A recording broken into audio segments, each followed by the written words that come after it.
Assalamualaikum warahmatullahi wabarakatuh. Innal hamdalillah wassalatu wassalamu ala Rasulillah Sayyidina Muhammad ibni Abdillah wa ala alihi wa sahbihi wa mawalah, amma ba'du.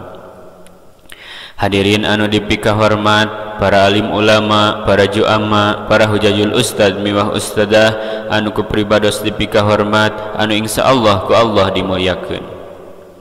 Oge teu hilap ka bapak-bapak, ibu-ibu, warga sadaya anu kupribados dipika hormat, anu insyaallah ku Allah dimuliakeun.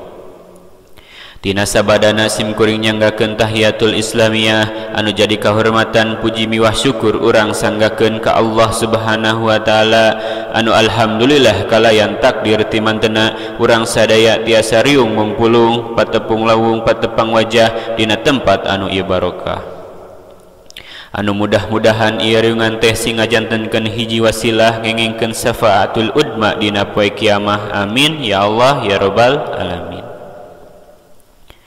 Oge rahmat miwah salam mugia salalamina dicurah tur dilimpah ka paduka Rasul wastana Kangjeng Nabi Muhammad sallallahu alaihi wasallam.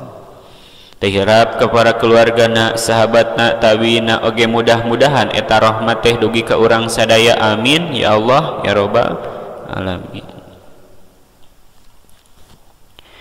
Hadirin anu dipika hormat, dina kesempatan anu mulia ieu sim kuring bade ngaoskeun perkawis kebersihan.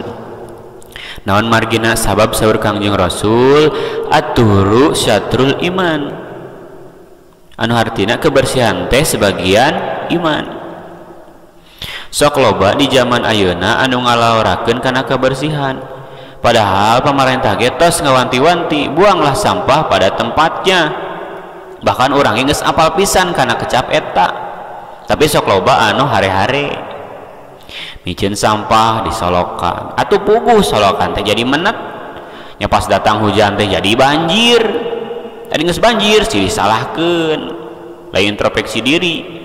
Da lolobana bencana teh dijieun ku jelema. Mata kayu urang budidayakeun kasadaran diri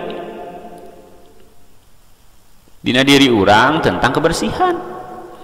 Komo nya Gunung Bentang mah lokasina strategis, lamun banjir limpas kabeh, lamun longsor da puguh miring amit-amit atunya. Komo tos loba kajadian di TV-TV. Tah lamun urang hayang sadar teu kudu di masyarakat heula, latih dina rumah tangga, latih di imah nya, di imah masing-masing. Yen kebersihan teh penting.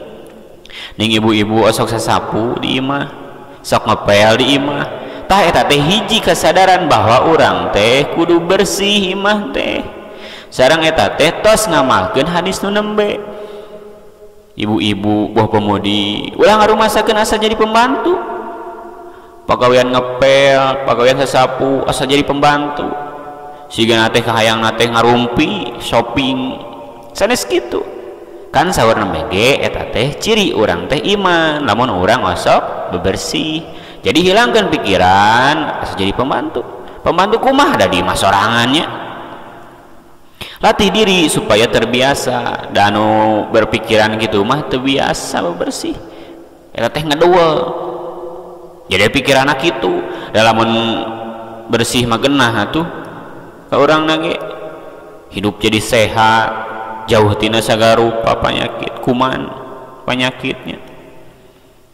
Atuh ku aya ieu cariosan, mudah-mudahan semakin timbul kesadaran dina diri urang sadaya tentang kebersihan. Mudah-mudahan setiap kali urang ngamalkeun kana kebersihan, iman urang semakin ningkat ka Allah Subhanahu wa taala. Amin ya Allah ya rabbal alamin.